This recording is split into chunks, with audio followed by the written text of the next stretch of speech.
Rick and Ann. What? Anna. Okay.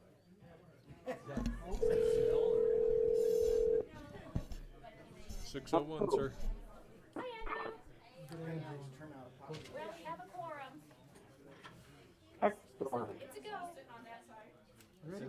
We have a one-sided council today. It's gonna tilt.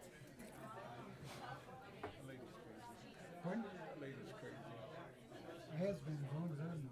I know. Nothing I can do about that. You were crazy too. So. Hi, Andrew.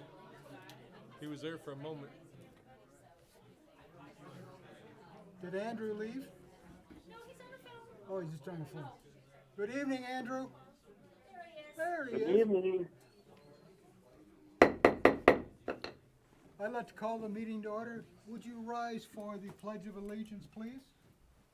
I pledge allegiance to the flag of the United States of America and to the republic for which it stands, one nation, under God, indivisible, with liberty and justice for all. Thank you. Please be seated. Could we have roll call, please? You certainly may. Good evening, everyone. All right, Councilmember Kelly. Present. There you are. Councilmember Turner. Here. Councilmember Perkins, Councilmember Mendoza, and Councilmember Best are absent tonight. And Vice Mayor Miller. Here. And Mayor Croft. Here. Thank you. Introduction, presentations, and proclamations. The first presentation of a donation to the K-9 from Hitching Post Barbecue, Chief Wynn. No. Chief Wynn, you've grown. This is this the This is the look-alike Chief Wayne. Yes, the look-alike Chief is the younger version. is this fake news? Younger, much better looking. And you grew.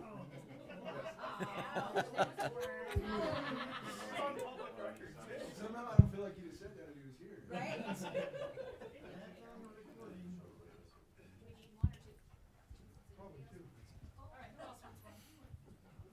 Does the chief have one? Good evening. I'm going to let Lieutenant Chapman talk about this issue and go through the presentation, and I'll just hide in the background.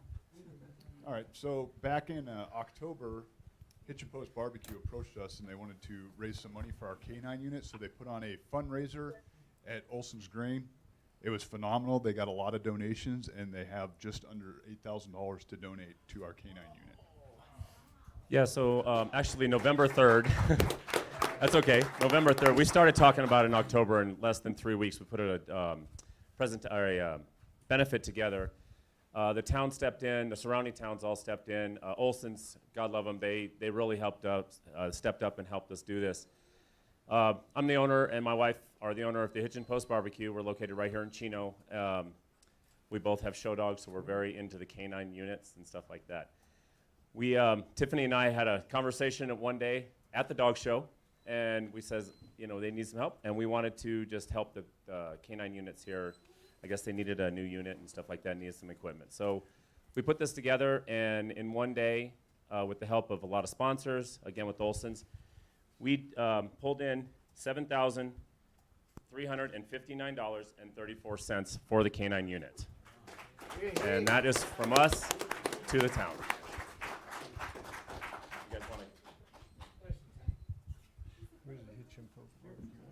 you want to bring them up? Yeah, I don't know where it's at. It's in Chino. That's what I heard. It's a rumor going around anyway. You guys don't hang out downtown.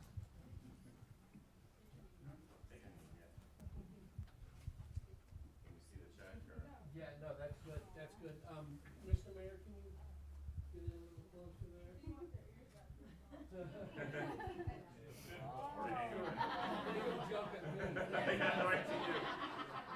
Were you chasing the ball, man? This is really great that we have folks in our community that do this for the town and the citizens of this town and these animals. I don't know how to thank them. It was very heartfelt. Thank you, thank you, thank you. It was our pleasure, and we are putting together another one for May or June of this year. All right. In our department, we recently created a challenge coin. I would like to present one for each of you, and then one also for Mike, who's not present right now. So if you guys can get that to him. Thank you. You're welcome. Thank you very much.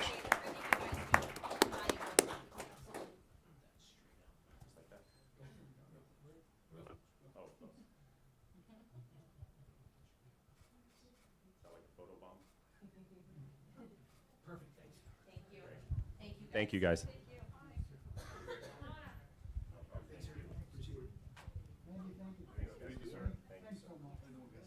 See you later, Dick.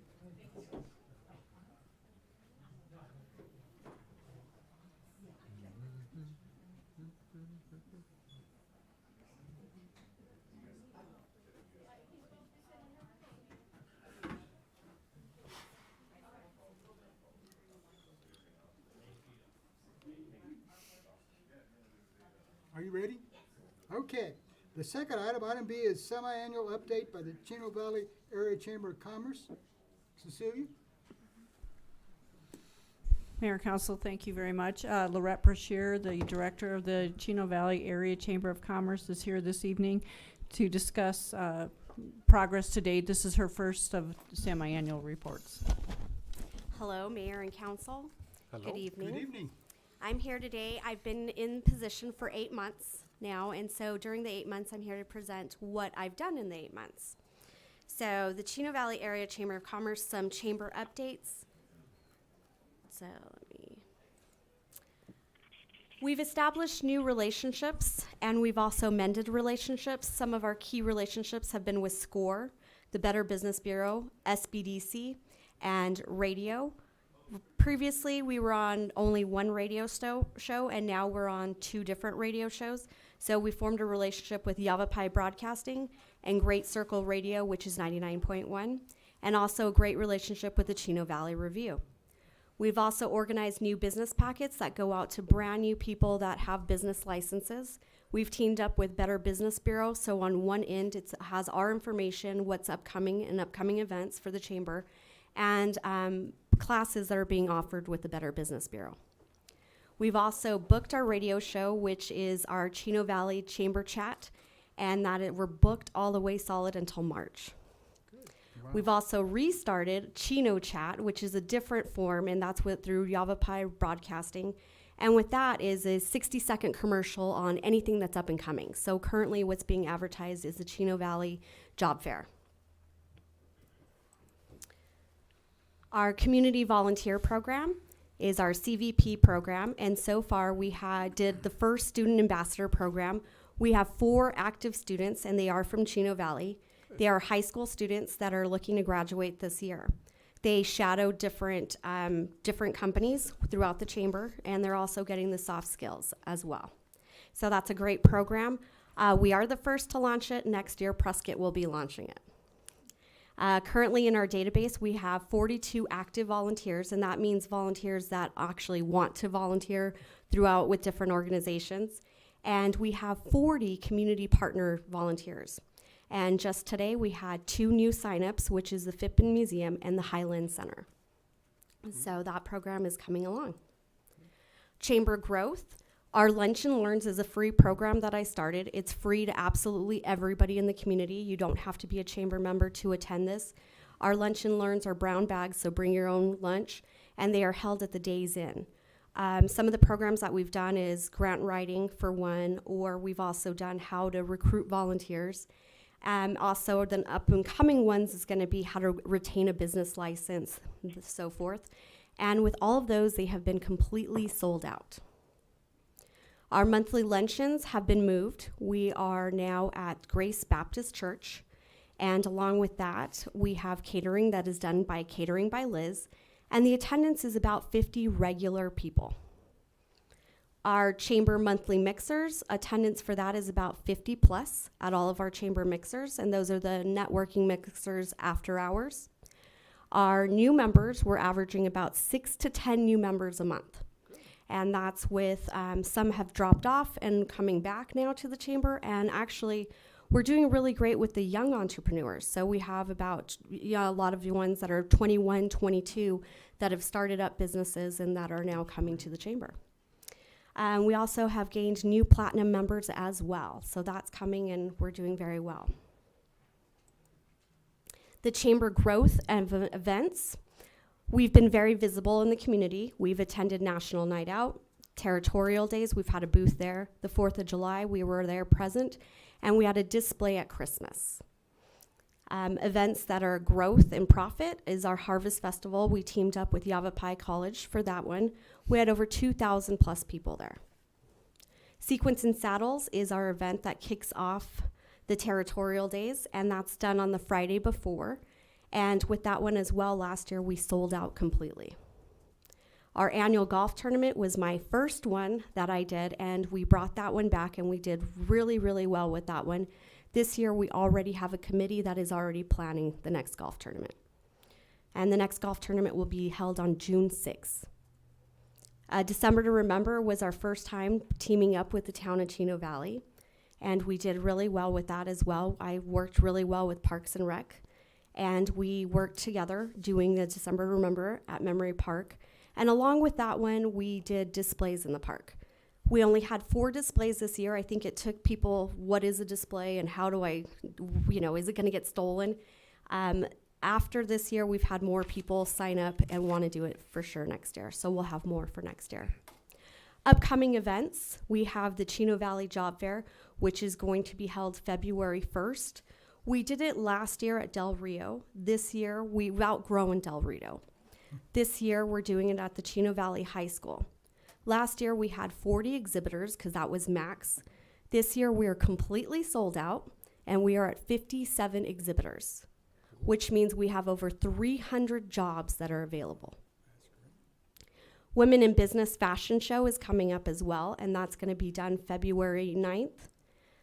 That is the first time that we're teaming up with Smart Girls and doing a fashion show, and it's for the U.S. vets. So all the models are veterans. I got my tickets, so. Yes. Supervisor Brown has his tickets, so. Absolutely. Pardon? No. And God, yeah. also we have Wine Bites and Brew, which is coming up April 27th. Along with that, we've completely gotten all of our sponsors for the glasses and all the sponsors for the wristbands, so it's been done and paid for. Some chamber updates. We did a mass chamber database cleanup, which took us about 2 months to do. We really went through and found out who's an active member, who's not a member, who is not being billed, who's so forth. So along with that, we have a true count now of who is our members, how many true members we have. So now we've been able to keep track and keep better tally with that. We also added an accountant that comes now twice a month, the 1st and the 15th, and helps with billing and all that good stuff. So that's made things easier on me. We've purchased the square, which makes it a lot easier for our volunteers. Our program is just, if you want to come in and pay your membership or buy tickets for any events that we have going on, it was kind of cumbersome. So now we've added the square so they can just take payments and it'd be done with it. And the volunteers really love that. We also added a Ring doorbell. One of the complaints is that I go to the chamber and no one's ever there. So I installed the Ring doorbell, and with that now it's been very successful. People will come, ring the doorbell on the weekends and they're looking for a map. They want to know what's going on in Chino, or they'll call during the day, and if I'm in a meeting, I'll answer and say, "Hi, how are you? Sorry, I'm not available. I'm actually in a meeting, but let's schedule an appointment." And that's been widely successful for us. We also started a chamber Instagram where we do Instagram Live. So we're out in any of our events, we're doing live videos and talking about it. And that's been really successful for us as well. I moved my office. The director's office was far in the back corner. And now I'm right in the fishbowl, right when you walk in. I am visible and present, which has also made a huge difference. So coming up for this year, we are working on revamping our website, which is much needed. We've currently gotten a few bids, and now the board is up to review it and go through it. I have also started implementing Raise the Roost, which is our morning mixers. So we'll be doing kind of speed networking early in the morning from 7 to 8 a.m. The chamber is also going to start our ambassador program, Bring It Back. I have several people that want to be chamber ambassadors, so we'll be implementing that for 2019. And we'll also be doing our own chamber podcast. That's up and coming. I'd like to say thank you. Questions? Well, it sounds like you're doing good. Thank you. Good job. Let's see if we can find something else for you to do. No. Would you introduce your board members to us? We do. I have our board president, which is Wendy McManigal. I thought she was good. Yeah.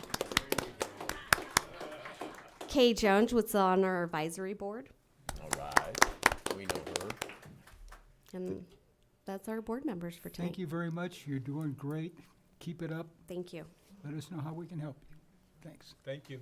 Thank you, Wendy. Okay, let's go to item C. Where is there he is. Report by the council-appointed representative Chris Marley regarding the current status of the Northern Arizona Water Users Association, NAMWA, the Upper Verde River Water Protection Coalition, Yeah, do that one. UVRWPC, see, I slid through that, okay. And Groundwater Users Advisory Board, GUAC. All right. Good morning. Good morning. Evening, Mayor, how are you? Good evening. I'm still I'm gonna doing tag you with great. Mayor, so. It is, this is a joy to get to see you folks' faces again. Sure. From that side, It's, huh? from this side. And, also, I wanted to thank you for this opportunity. Our mayor, asked me a couple of years ago to serve on these water committees. His actual words were, "You need to be waterboarded," but that's pretty much how I took it, was to serve on these committees. The Northern Arizona Municipal Water Users Association, which is NAMWA, the Upper Verde River Watershed Protection Coalition, which we refer to as the Coalition, and the Groundwater Users Advisory Committee. This is the Governor's Groundwater Committee, and that's called the GUAC. So if I use those, well, that's what we call it, because the other name is too long. Each group has its own distinctive mission, although at times there's some overlap between the groups. If it pleases the council, I'd like to briefly report on what each committee has been doing, and then cover a few housekeeping items at the end for the council's consideration. The first group is NAMWA, the Northern Arizona Municipal Water Users Association. This is primarily a legislative awareness and advocacy group, and it focuses on possible long-term solutions for municipal water supplies in Northern Arizona. And most of the proposals that they work on, pipelines, desalinization plants, those kind of things, are 30 to 50-year projects with huge price tags. When I last reported to council, the association was working on what was called the NIA, or the Non-Indian Water Allocation Report, reallocation report. NIA water is agricultural water from the Colorado River that they're trying to do allocations of it to various communities if they're interested in it. The water will be available in 2021, and various municipalities are vying for the opportunity to purchase that water. As I told the council in my last report, it would have cost $6,000 just to find out if we even qualified to get the allocation, and then after that, the price tag went way up. There was an undetermined amount per acre foot for the water if we did receive the allocation, and considering that Chino Valley is a long way from the from the CAP canal, we'd still have to pay for the allotment whether we received it or not. And so I think it was wise for our elected officials to pass on that one. Several other communities participated in the study, but it was obvious that it would be hard to even get the water, and if you got the water, there was several folks up the food chain from you, and if there wasn't enough water, you still had to pay. You simply didn't get the water that year. So anyway, I'm glad you folks chose to pass on that. Secondly, or the second group is the Upper Verde River Watershed Protection Coalition. And this group has been focusing mainly on watershed restoration, the removal of invasive species like shaggy bark juniper, and they're wanting to control erosion on the watershed through the use of wattles, which are those long Tootsie Roll looking things you see on road construction sites, and they'll take and shred up juniper and put it in those tubes. It slows down the erosion, and by using juniper, the cattle don't really like the taste of it, so they don't eat them like they do the straw ones. At our October 24th meeting, we had a presentation on a feasibility study regarding the viability of placing a biomass conversion facility in this area, in the Quad City area. Various highways were taken into consideration, various factors such as proximity to railways and major highways were taken into consideration. Not surprisingly, Drake Cement came in first because they have a railhead there, and they're close to Highway 89. I was saddened to see that our Old Home Manor Industrial Park wasn't up there, but a railway line really is the way to go if you've got that much material to move. And they're a few miles closer to the juniper. Transportation, I don't see diesel oil being given away in the near future, so transportation's of materials is gonna be a major factor. We also got some information back on proposed uses of the harvested juniper, and it appears that fuel pellets are not feasible, and that was sort of saddened me because I thought that would be a great use for them. Because of the high silica content and the hardness of the wood, it tears up the extrusion dies. They did a test run over in Snowflake, and they were making the fuel pellets, but because there's so much sand and grit and all that, it was tearing the dies up. The two markets which do appear viable are biochar. They take it's like a screw machine where they compress the wood and it heats it and it chars it. And that biochar, they use it as a soil amendment, and they found that it actually ups the productivity of your soil. And also juniper chip wattles, which I mentioned earlier. Juniper wattles are more expensive, but like I said earlier, they last longer than straw wattles, and the cows don't eat them. As far as erosion control is concerned, John Munderloh, I think most of you folks are familiar with John, he reported that we're still waiting on permits to begin the tests on making silt dams out of juniper. You know how we get these washes, these erosion washes, and they wanted to use juniper slash and put it in there. And apparently they're still waiting on the permits to begin the tests, because apparently if a juniper dies and falls into a wash, it's okay, but to put the same tree into the wash requires state and federal permission. I don't think I even need to add to that.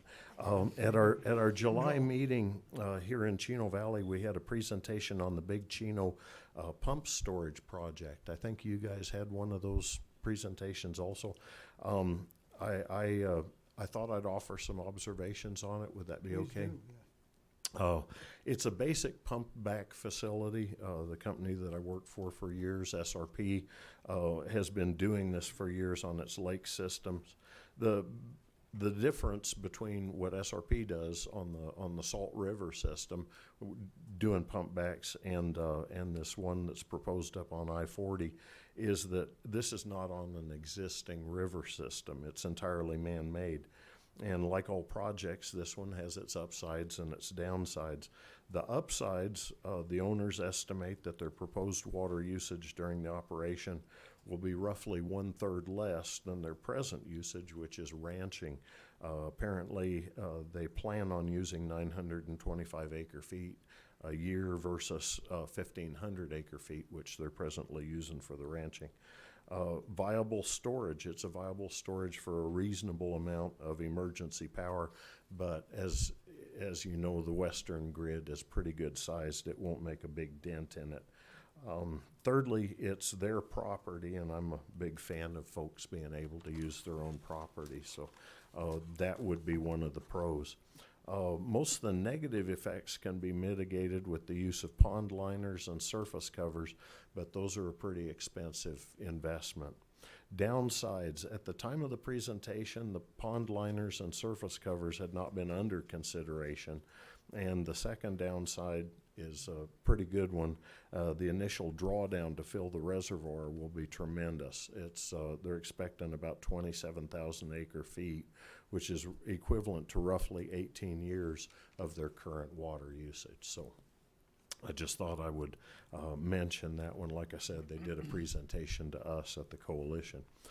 The third group that I represent you folks on is the GUAC, the Groundwater Users Advisory Committee. This is a governor's advisory committee, and I wanted to thank you folks for allowing me to represent the town on this board. Being an owner of a private or an exempt well, I represent a large segment of the populace in the AMA, or the active management area. Unfortunately, private well owners are pretty much ostracized by many of the water advocacy groups, so it's nice that they have a voice somewhere. At our last GUAC meeting, I had requested to see the reports from our monitoring wells here in the AMA, because from what I understand, we'll get these little 3-day soaker rains, and you go, wow, this is good for the aquifer. Well, apparently that doesn't even give us a spike in our groundwater monitoring wells. What gives us a spike is when we get a real gully washer, when water's running down the Lynx Creek riverbed, or running down the one over that way to the east, Granite Creek riverbed. Because when we get those riverbeds running, there's evidently a lot of porosity underneath those riverbeds, and we see spikes in our monitoring wells. Unfortunately, there wasn't enough data on that had been taken to give us a good picture. The monitoring wells are located near the riverbeds of Lynx Creek, Granite Creek, and Big Bug Creek. We also had a short presentation on the supply and demand of water within the AMA, which was sort of interesting. Our total usage within the active management area increased 3.8% from 2016 to 2017, and our population increased 1.6%. So our water usage increased a bit more than our population did. Only 8% of our water usage is agricultural now, and 15% is industrial, with the remaining 77% going to municipal purposes. Those are my reports on the various committees. With your permission, I'd like to cover a couple of quick housekeeping items and then answer any questions you have. First, I'd like to thank the council for finding a replacement for me on the coalition and the NAMWA boards. The NAMWA is oftentimes in Flagstaff, Payson, or Sedona, and attendance by phone is not always my best option. And secondly, the governor's office will probably be contacting me in a few months to reapply, ask me if I want to reapply for the Groundwater Advisory Committee. So if you would, please let me know if you want me to continue, and then I'll let them know. Okay. That's at your pleasure. All right. I would love to continue serving there. Okay. All right. Thank you. Excellent. Are there any questions? Thank you. Thanks. Thank you for doing this, and your previous service too. All right. And we miss you, and I love He you. misses you. Nice shirt. I miss you. I appreciate you guys. I noticed there's a lot less drama now. Yeah, You guys are, That happened about 2 years ago. We have different friends now. Thanks, Chris. Looking great. The shirts aren't near as colorful. Yeah, your shirts are good. That's great. Let's go on to the next section called Call to the Public. Call to the Public is an opportunity for the public to address the council on any issue within the jurisdiction of the council that is not on the agenda. Public comment is encouraged. Individuals are limited to speak for 3 minutes. The total time for call to the public may be up to 30 minutes per meeting. council action taken on the result of a public comment will be limited to directing staff to study the matter, scheduling the matter for further consideration and discussion at a later date, or responding to criticism. All right, yes, sir. Come on up. Sure. Mike Bacon, 1898 Mike. West Center Street. Gentlemen, good evening, Mr. Mayor. evening. Just, I'd like to make a couple recommendations to the city, to the town council Sure. regarding the property tax that I've seen in the Chino Valley Review now. I just got the current edition, and we're making a pitch for the residents to support a tax or to consider it. Well, would you please consider these two things in adding some clarification to the comments to the public? I have a concern about the land divisions occurring in the community. And if you remember, over in Prescott Valley, there was a long easement called Paquito Valley Road. And it wasn't a dedicated right-of-way, and the residents had to put up quite a bit of money to have that street paved. And the county did some maybe pro bono engineering to help them out. Well, we have a number of land divisions in the community. And so my concern is, are our property tax dollars going to pave those streets? When the developers come in, my understanding is that they have to dedicate the 50-foot right-of-way to the community. It's no longer, it's not an easement. So I think the community would like to have some clarification as to, are our property tax dollars going to support the developers who don't want to pave those streets? And when those residents come in and say, well, our street isn't paved, it's a safety issue for ambulances. So is the community going to pave those streets? We'll pass that on to Okay. the town manager, and we'll have you an answer at the next council meeting on it. Okay, and also the drainage issues. There's drainage issues associated with these streets and also between properties. My understanding is the town does not have can't address these through an ordinance, or has not addressed these, and these are old issues. I know the city of Prescott has had a land development code now, land division code for about 30 years. They have a drainage ordinance. And so I do think that Chino Valley does not have to reinvent the wheel and spend years studying whether we should have a land division ordinance. We could adopt one right away, emergency measure. And so I think some consideration needs to be given to the community. And also, if you could also publicly disseminate, is when is this, the comments for the brochure are due when it goes out to the community, the pros and cons and so forth? I'm covering that in my report. Okay, so just suggestions that you inform the community. All right, thank you, Mike, we appreciate it. Okay, anyone else that would like to speak to the council this evening? Yes, ma'am, come on up and tell us your name. And I visited with you last couple of days ago. If you don't mind, I will read this, okay? Sure, not a problem. My name is Karen Archibald, and in June 2017, my husband and I purchased the property east of the lot with the proposed zoning change on Center Street, identified on the site map as belonging to the Ming Trust. We are deeply concerned that adding a potential of 36 or more people to this property will negatively affect water availability, given that they will be using an existing well. We would respectfully ask that a bond be posted in the event that our water supplies are depleted as a result of the dramatic increase in consumption. The applicant has stated that his aim is to attract young families to his apartments. How does he intend to suppress the noise generated by his tenants? He suggested a chain link fence with slats or a board fence. Neither would be adequate given the potential number of inhabitants, which would likely include young children. The only satisfactory solution would be a block wall around the entire property. It has been suggested that by the applicant and the builder, that this property would be a reasonable extension of the commercial property located on Highway 89, and the high school was also lumped into this commercial category. The neighborhood is rural, and a project of this nature does not in any way, shape, or form fit with the surrounding neighborhood. The property is zoned for a single-family home on a minimum of 2.5 acres. The very large wash is a natural fixture and cuts into a substantial portion of this property, as well as the rear portion of ours. I understand that the town informed the previous owners of our property that it is protected and not to be altered or tampered with, as it may affect drainage during a flash flood. We wonder what plans, if any, the applicant has for this issue. I must admit that there seems to be a discrepancy or confusion as to exactly what the applicant intends to build.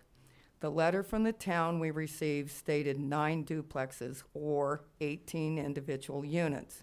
The sign posted on the property by the town states 9 duplexes.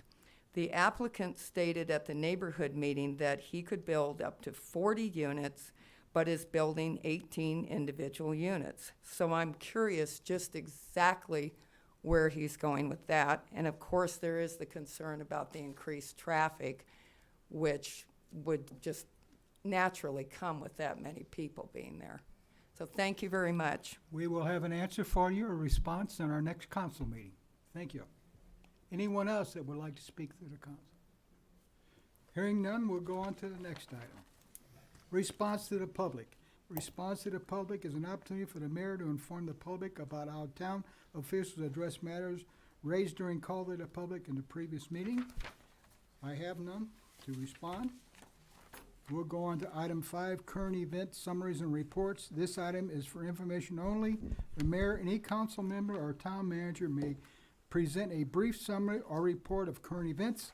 If listed below, there may also be a presentation on information requested by the mayor and council, and questions may be answered. No action will be taken. Status reports by the mayor and council. Anybody have any status reports? Do not. No. I don't have any either. Let's go on to status reports by the town manager, Cecilia Gribman, regarding town accomplishments and current or upcoming projects. Madam Town Manager. Thank you. Good evening, Mayor and Council. Jamie, would you mind bringing up the slide? For I just kind of want to put this on the record from today's meeting. So today, Mayor Croft, Councilmember Turner, Public Works Director Marbury, and I went to the City of Prescott study session where their topic of discussion was a presentation on their water and wastewater rate study. As you are aware, the City of Prescott charges a 30% surcharge for water for our 800 plus citizens of Chino Valley who are on the Prescott water system. We are also not guaranteed fire flow. We listened to their presentation, and as you can see on this slide, one of the basic assumptions they made in determining their rates was that the 30% surcharge for Chino Valley customers would remain. As you know, through ARS 9-511 allows a municipality to charge a surcharge up to 30%. However, the statute does state that the fee be based on a just and reasonable basis. And as this fee is for water that is taken from the ground in Chino Valley, one could argue that this is not just and reasonable. I just want to put this on the record, as you did today, Mayor, in speaking to the City of Prescott respectfully, that speaking up for our 800 plus citizens, that we don't consider this to be a fair charge. Thank you. Okay, I also have 3 more things. I wanted to mention to the council that although last week we listened to the property maintenance items from staff, the attorneys with the holiday and everything, we couldn't get them turned around fast enough, so they'll be on the next meeting with all the changes. Thirdly, the deadline to submit a pro or con statement for the voter information pamphlet for the May special election is February 20th at 5 p.m. Guidelines for submittal can be obtained from the town clerk's office or on the special election webpage that's on the front page of our webpage. And lastly, I just wanted to remind residents and the council that the Chino Valley shooting range will be open this Saturday, January 26th at 9 a.m. to 4 p.m. And we will be open Saturdays and Sundays from 9 to 4 for the foreseeable future. We will be putting together an RFP for outside agencies to put together proposals to manage and run the range. That'll be coming out in the near future. Any of your staff have anything to? Okay. Let's go on to items. Anybody here? Good. Let's go on to item 6, consent agenda. All those items listed below are considered to be routine and may be enacted by one motion. Any council member may request to remove an item from the consent agenda to be considered and discussed separately. Anyone want to pull anything? Yep. Madam Town Clerk, would you read the consent agenda, please? You bet. 6A, consideration and possible action to appoint applicants to the Planning and Zoning Commission. B, consideration and possible action to accept the January 8, 2019 regular meeting minutes. Do I have a motion? I'll make a motion, we accept the consent agenda as read.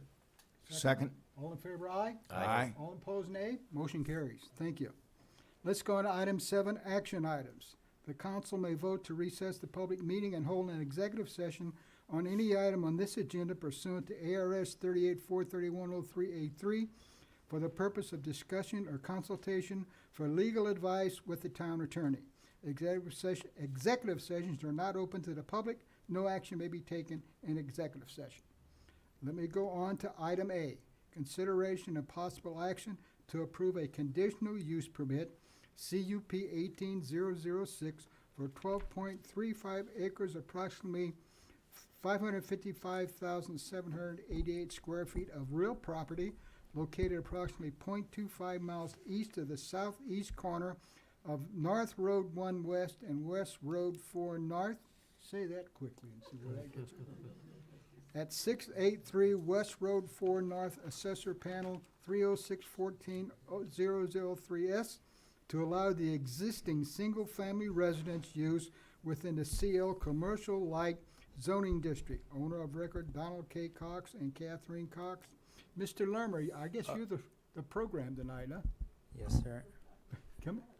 Mayor, council, per request of the applicant, Mrs. Cox, we would like to, staff would like to continue this item, item A and item B, to the next scheduled town council meeting of February 12th, 2019. I'll make a motion, we continue this item to February 12th and item B at the same And time. item B, same. So I have a motion to continue item A and item B. Is there a second? I'll second it. All in favor, say aye. Aye. Opposed? Motion carries. Thank you. Let's go on to item C.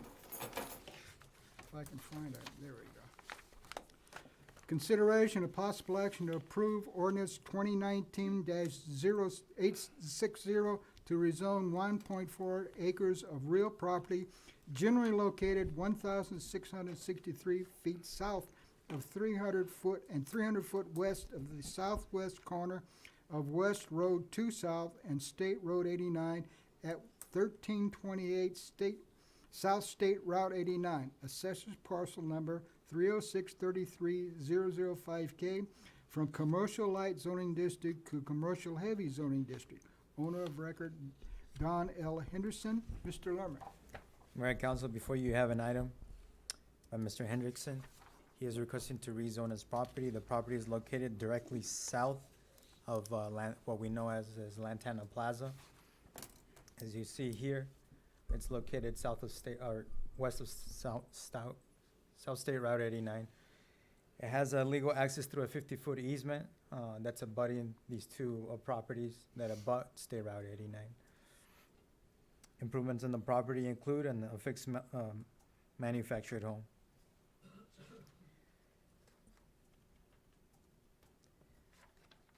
Property has a zoning, again, of a commercial light zoning district. It is approximately 1.4 acres. And it has a land use designation of commercial / multifamily residential in the general plan map.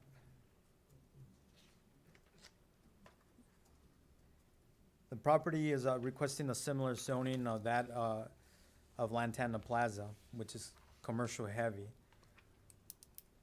He would like to develop the property into uses that are more intense in nature.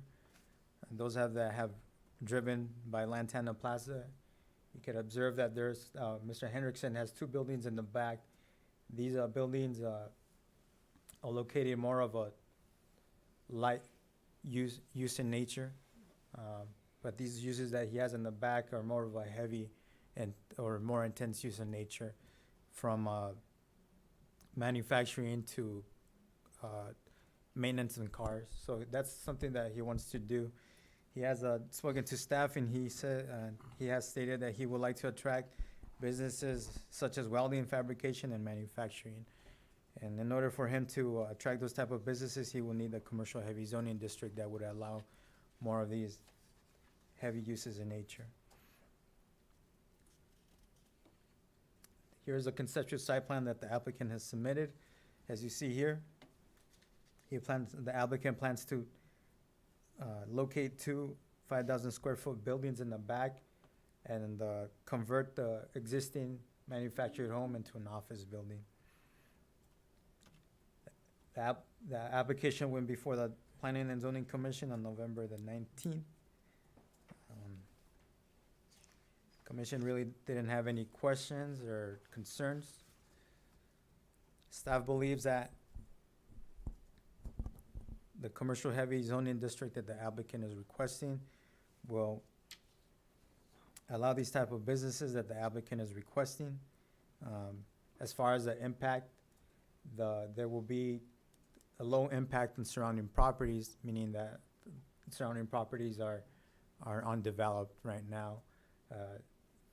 Those businesses abutting south of Lantana Plaza will be the same in nature, so the impact will be minimal. Both staff and Planning and Zoning Commission recommend that Town Council adopt Ordinance 18-860 to rezone 1.4 acres of real property from the Commercial Light Zoning District to the Commercial Heavy Zoning District. The applicant is here. If the council or the mayor have any questions for him or for myself? Questions? No. Hearing no questions?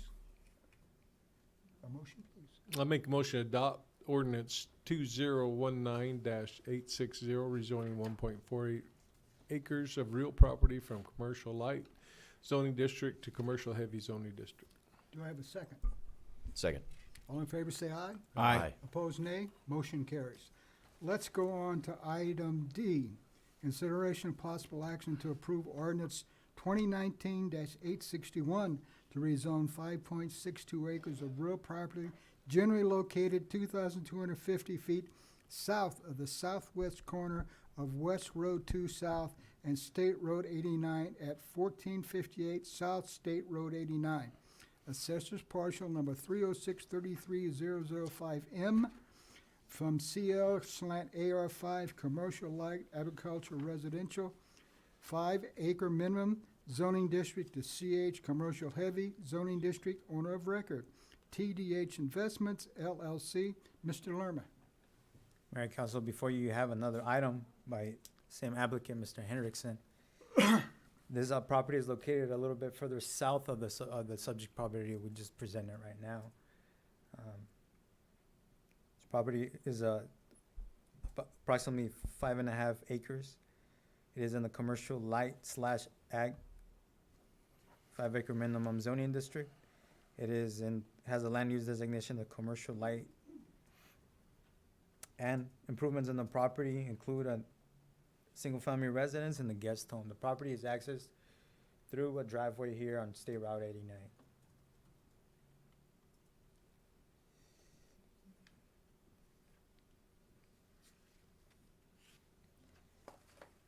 With the requested zoning of the commercial heavy zoning district, the applicant proposes to build out this property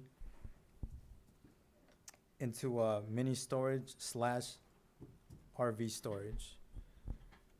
As you see here in the site plan that was submitted by the applicant, he's proposing to develop the property with two 24,000 square foot buildings in the rear and a 9,000 square foot building to the south, identified as Building A, and an office building as well. Both Building C and B will locate what we call as a RV covered parking or storage. And Building A will have approximately 100 to 120 storage spaces for mini storage. Also on the property is going to be an office building, as you see here. The site will also have approximately 25 uncovered RV spaces as well. Application went before the Planning and Zoning Commission on November the 19th. At that meeting, Commission really didn't have any questions. Staff believes that the proposed zoning of this property will be in conformance with the general plan as land use designation that identifies this property with multifamily residential and commercial. Also, the commercial heavy zoning district will allow the property to have one zoning district opposed to what we call a blended zoning district that it currently has right now, which has at times become a challenge for staff. Staff and the Planning and Zoning Commission recommend that Town Council adopt ordinance 18-861 to rezone 5.6 acres of real property from the CL AR5 zoning district to the commercial heavy zoning district. Applicant is here. The Mayor, the council have any questions for him, for myself? Questions? No. Hearing no questions, I would like to have a motion. Make a motion to adopt ordinance 2019-861, rezoning 5.62 acres of real property from CLAR5, Commercial Light Agricultural Residential 5-acre minimum zoning district to commercial heavy zoning district. Do I have a second? Second. Motion and a second. All in favor say aye. Aye. Motion carries. Thank you very much. Let's go on to item E. Consideration of possible action regarding the memorandum of understanding between the town of Chino Valley and the Chino Valley Police Officers Association. Good evening. Madam Human Resources Good person? evening. I Hi. don't have a PowerPoint presentation today Yay, my to favorite. You throw make up Jack very sideways. happy. You don't have to. Makes me feel better too. So we received a proposal from the Chino Valley Police Officers Association on December 26th. The town of Chino Valley responded to that proposal on January 2nd. The town manager and I met with the president and the vice president of the Chino Valley Police Officers Association earlier this month to explain our responses to the proposal. Our responses are included in your packet in the memo. Staff is not recommending any changes at this time. Do you have any questions of me? Questions? No. No, I don't think we have any. Thank you. Great, thank you. Do I need a motion? I make a motion to accept staff recommendations regarding the memorandum of understanding between Chino Valley Police, between the town of Chino Valley and the Chino Valley Police Officers Association. Second. Practice reading those long. No, Do I have a motion? You just got second it. He And I just Do I seconded have a it. third? No, we don't need a we third. All in favor say aye. Aye. All opposed? Motion carries. Jack, what's the No, next one? Lon? What's the next one? Make Oh, a motion, we Lawrence. adjourn. Second. All in favor? Aye. We're adjourned. Thank you. Thank you Thanks, for your Jack. participation this evening. Lon had wanted that duty. Okay, he's got it.